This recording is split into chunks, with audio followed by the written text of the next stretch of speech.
दोस्तों, सरप्राइज़ से हमें हमेशा खुशी मिलती है। फिर भी कुछ लोग सरप्राइज़ को खोलने के लिए इतने उतावले क्यों होते हैं? सरप्राइज़ से हमें क्या खुशी मिलती है और क्या इससे हमें तकलीफ़ें होती हैं, जानने की कोशिश करते हैं मेरे इस वीडियो में। तो दोस्तों, ज़्यादा समय ना लेते हुए आज का वीडियो शुरू करते हैं।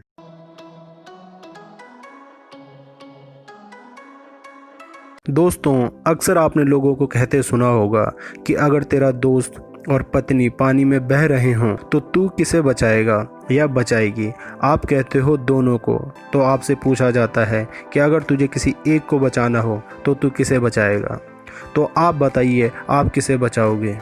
इसी तरह से कई बार पूछने वाला ये भी पूछ लेता है कि अगर आपकी माँ और पत्नी पानी में बह रहे हों तो आप किसे बचाओगे, है ना? दोस्तों, इन प्रश्नों का उत्तर हर शख्स के पास होता है और हर शख्स का उत्तर अलग भी हो सकता है, लेकिन किसी को बुरा न लग जाए, बस इसी कारण हम इन प्रश्नों का उत्तर देने से बचते हैं। लेकिन कुछ लोगों को इस बात से भी शिकायत है कि आपने प्रश्न का उत्तर क्यों नहीं दिया, है ना? जो प्रश्नों का उत्तर नहीं दे रहा है उसका समझ में आता है कि वो नहीं चाहता कि किसी को बुरा लगे, लेकिन अगर आप दूसरी साइड खड़े हो तो क्या आप अपने आप को छल नहीं रहे हो? क्योंकि अगर वो शख्स कुछ बोल नहीं रहा है तो इसका मतलब ये कदापि नहीं है कि उसका उत्तर स्पष्ट नहीं है। उसका उत्तर स्पष्ट है और भगवान न करे कभी ऐसी स्थिति आती है जो कि कभी नहीं आती। वो स्थिति आए या ना आए, आप उस स्थिति के बारे में सोच सोच कर आज से ही परेशान होने लग जाते हो। और अगर आपकी ज़िंदगी में वो स्थिति आई ही नहीं और आप उस स्थिति के बारे में सोच सोच कर परेशान हो रहे हो तो मुझे समझ नहीं आता कि आपसे बड़ा मूर्ख इस दुनिया में और कहाँ मिलेगा। और भगवान ना करे अगर कभी वो स्थिति आती भी है तो वो वही करेगा या करेगी जो उसके मन में स्पष्ट होगा। उस दिन वो शख्स आपको किसी तीसरे शख्स के लिए भी छोड़ सकता है या छोड़ सकती है। उस दिन आपका क्या हाल होगा? और क्या ऐसा होता नहीं है? लेकिन दुनिया के हर दूसरे शख्स को लगता है कि ऐसा मेरे साथ हो ही नहीं सकता, है ना? क्या जैसा आपको लगता है वैसा ही आपकी मम्मी, पापा, पत्नी, पति या किसी और को नहीं लगता होगा? बिल्कुल लगता होगा। लेकिन क्या वो सही सोच रहे हैं? अगर हाँ, तो सारे लोग एक ही समय में सही कैसे हो सकते हैं? दोस्तों, अगर मैं आपसे पूछूं कि आपकी लाइफ में सबसे ज़्यादा महत्व कौन रखता है तो ज़रूरी नहीं है कि हर शख्स माँ या पिताजी कहे, क्योंकि रिश्ता कभी भी संबंध से नहीं बल्कि समझने से बनता है। अगर आपका उत्तर पत्नी, दोस्त, भाई, बहन या कुछ और भी होता है तो आप गलत नहीं हो, क्योंकि जो शख्स आपको समझेगा, आपके लिए कुछ करेगा बिना आप पर कुछ थोपे, तो वो शख्स आपके लिए सबसे ज़्यादा महत्वपूर्ण हो जाएगा।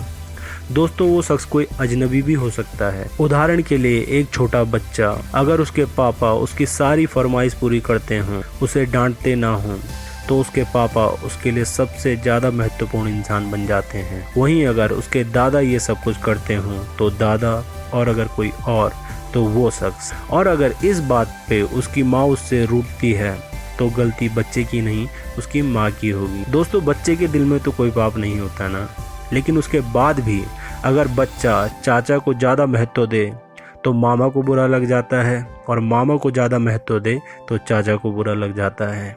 दादा को ज़्यादा महत्व दे तो नाना को बुरा लग जाता है, और नाना को ज़्यादा महत्व दे तो दादा को बुरा लग जाता है। तो इसमें गलत क्या है? इसमें गलत यह है कि कोई भी बच्चे के मन की सच्चाई को स्वीकार नहीं करना चाहता। तो मेरा आप लोगों से एक प्रश्न है कि इसमें गलती किसकी है, बच्चे की या किसी और की? जाहिर सी बात है कि आप चाय में जितना मीठा डालोगे चाय उतनी ही मीठी होगी, है ना? लेकिन हमें एक बात सही से याद रखनी होगी कि ज़्यादा मीठी चाय होने पर चाय पीने लायक नहीं रहती। जो गलती अक्सर माँ बाप बच्चे के प्यार में पड़कर उसके गलत को गलत तक नहीं कहते, और एक दिन उस बच्चे के मन में अपने माता पिता की कोई कीमत नहीं रह जाती। देखिए, जो हमें सबसे ज़्यादा तोड़ती है वो हमारी उम्मीद होती है। लेकिन मैं आपसे ये नहीं कहूँगा कि किसी से उम्मीद मत रखिए। मैं आज आपसे केवल एक बात कहना चाहता हूँ, वो ये है कि जो सच है उसे स्वीकार करें। सच को स्वीकार करना सीखिए। अगर आपका बेटा आपसे ये कहता है कि मेरे लिए आपसे ज़्यादा मेरी पत्नी महत्व रखती है, तो रखती है, क्योंकि उसके लिए वो सच है। या अगर आपका पति आपसे कहता है कि मेरे लिए तुमसे ज़्यादा मेरे दोस्त महत्व रखते हैं, तो उसके लिए वो सच है, जो कि कम से कम लड़ झगड़ कर कभी नहीं बदल सकता।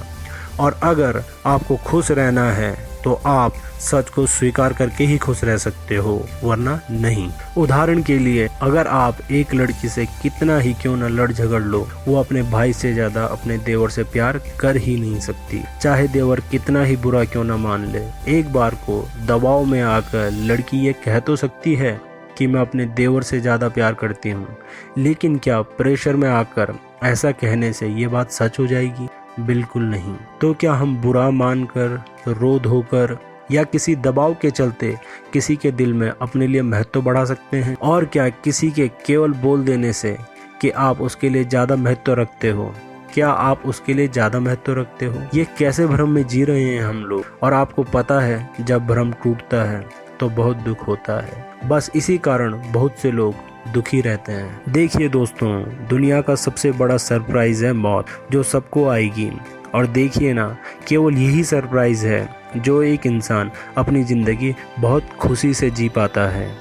अगर ये सरप्राइज खुल जाए कि आपकी मृत्यु कब होगी, तो क्या एक इंसान खुश रह सकता है? कभी नहीं। इसलिए मेरा आप सभी से अनुरोध है कि सरप्राइज को सरप्राइज ही रहने दीजिए, क्योंकि जिस सरप्राइज़ के खुलने से आपको दुख हो, तकलीफ़ हो, उस सरप्राइज़ का सरप्राइज़ बने रहना ही ठीक है। मैं उम्मीद करता हूँ कि आपको मेरा आज का वीडियो समझ आया होगा। तो इसी के साथ मैं अपने आज के वीडियो को समाप्त करता हूँ। अपना ध्यान रखिए। धन्यवाद।